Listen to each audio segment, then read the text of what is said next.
75. It's all one on 74b. Learning the laws into a mincha.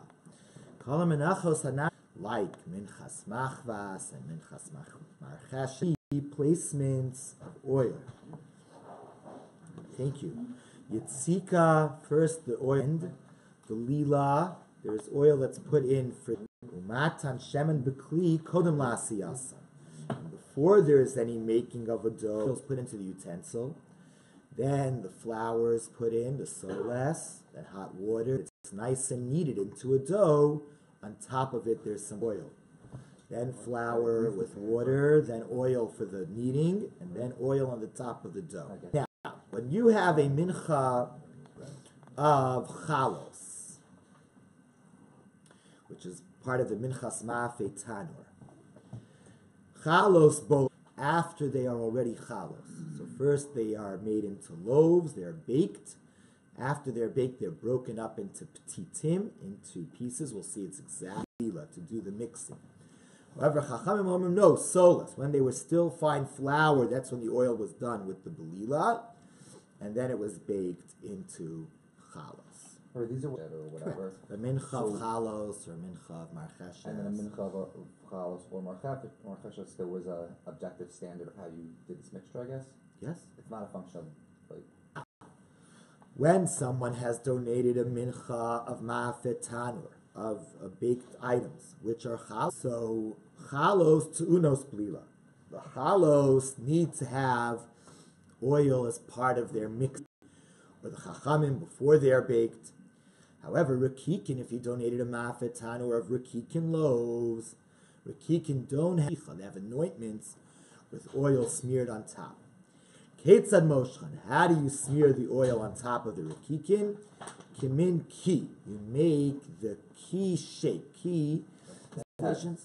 No, tes is in Hebrew, but what's the X? Okay, the Greek X. So the Greek X is a little bit light. So on each rakik they make a ki, an X, ush'ar hashemen, the rest of the oil, nechal kohanim, is eaten by the kohanim. Okay, so again, the Mishnah began by saying all the menachos that need a vessel.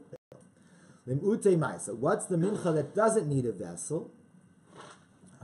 So mincha that needs Rav Papa said the mincha that doesn't need a vessel is minchas ma'afet tanur. If somebody says I'm giving a mincha of baked items, a klishares, so it doesn't need a vessel.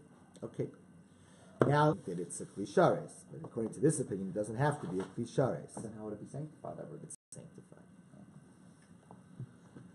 All right. Now the source for this idea: oil on the bottom, then the flame to help in the kneading, to help make the dough. When the dough is finished, then some oil on the top. So the oil is 3 times to begin. Tana Rabbanu in a brisa. How do we know this? The verse says, chapter 2 of Vayikra, "V'minchas marcheshes karbanecha," and if a mincha of marcheshes is your karban, soles, fine flour, bashemen te'aseh, in oil it will be made. In oil. So that teaches you shetzuna matan shemen bekli, that there's a need to.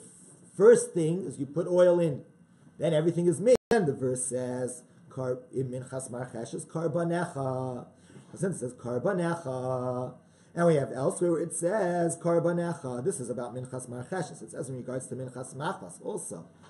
Mincha la machvas karbanecha. So there's a gzeira shava between marcheshes, which is a deep pan, and machvas, a thin pan, or maybe even just a griddle. Different opinions in the Rishonim what a machvas looks like.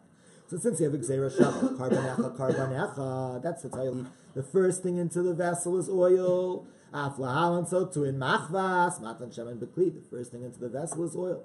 Umalahalan, just like in machvas, we have lila. You need to have oil with the mixing of the dough. Afkan, so too in marcheshes, you need to have yitzika, oil on top of the dough, ublila, and oil in the mixing of the dough. So that was the first point of the Mishnah. The first point of the Mishnah is karbanos made in a vessel, placements of oil. Then we had chalos. Where is the oil, or when is the oil of the mixing put into the chalos? They had an argument. According to Rabbi, the oil of the belila, the oil of the mixing, is put into the chalos after the chalos are baked. They're baked, then they're folded over, as we're going to see in the Mishnah later today. Then they're torn, the folds are torn, they're broken into pieces, and then oil's put mixing with the solas, with the flour. Chalos, bolul under Rabbi. Rabbi says that chalos, once they're already baked, that's when the belila is done with the oil. That's when there is the kneading with the oil. Chachamam solas, the oil goes in with the kneading of the fine flour.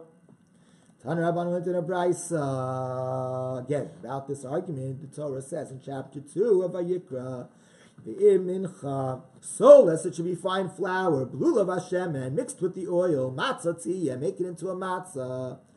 So since it says, Ve'im mincha lamachlas karbanecha, so you have the chachamim. That's what the chacham said. That's our source. It's teaching you when are you mixing it. You're mixing it with when it's still all fine flour. You're not mixing the oil and kneading the oil in with bread crumbs or with broken bread pieces. You're mixing it in with fine flour. Because it says solas blula, fine flour mixed. It's already baked. And they're chalos, but the chalos are torn up. And then the oil is put in to mix with the challah pieces. Because the verse says also, when you will bring a carbon mincha, ma'afeitan, baked in an oven. Solas, fine flour, chalos. The first says chalos and then blulos. The first was chalos and then it gets mixed. What about all the breads that come with the carbon toda? There's a huge amount of bread that comes with the carbon toda, as we've learned. 10 of them are revucha, 10 are chalos, and 10 are rekikin. So 40 loaves come along. And there's not that much oil that comes along with it. And Nemer, Bahen, it says matzos, belulos bashemen, rekike matzos, shifim b'shemen, v'solas more bechas chalos, and then oil. V'yesh levolon kishein chalos. Now, once something is baked, it's very dry. And if it's dry, it needs a lot of oil to make it can't be that you're mixing the oil in once they're already baked. You don't have enough oil goes in when it's still solas flour. Not that the oil goes in after it's baked. So by the lachmei toda, it means oil going in when it's flour in regards to the. So now the view of the chachamim. Ketzad oseh. How do you make these menachos that are chalos? First, you put an oil into the bowl. Then vinosna. Then you put the flour in the bowl. Then vinosna shemen. You mix it. Velasha, then you knead it because you added warm water. Then va'ofa, then you knead it. And once it breaks into the pieces, that's when you have the final placement of oil, the yitzika. Then he puts on top of it the chalos like this. Rabbi Omer, chalos bolalan. Rabbi is of the opinion that you mix the oil in to knead it, to do the mitzvah belief. Then blulos bashemen. First they are chalos and then they are mixed with the oil. So ketzad oseh. So how do you make these menachos? Before making it.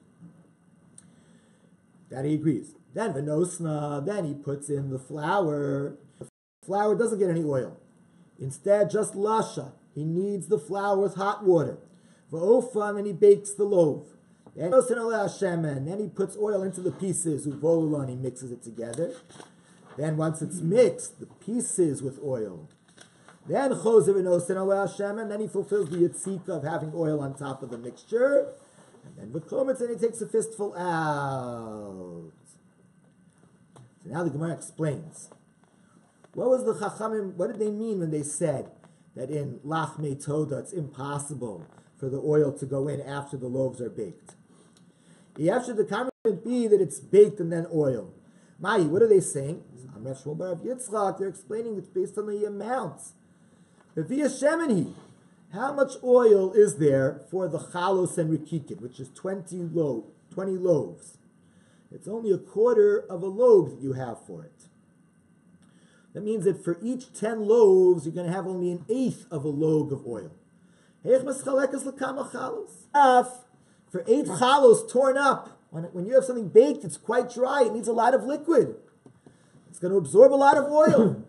So therefore, that can't be possibly the case. So therefore, just like, that's what the Chacham are saying, just like in lachmei, which is then made into baked goods, so too in chalos and rikikin of minchas ma'afei tanur, the oil goes into the flour to make the dough, not that the oil goes into the baked good. The mincha of chalos, there's oil mixed with it, belila. When is the oil mixed in? That was the argument between Rabbi and the Chachamim. It's no oil mixed in, it's oil smeared on top, and as we said, in the shape of the Greek X. Chalos tu'unos blila. Chalos need oil mixed in.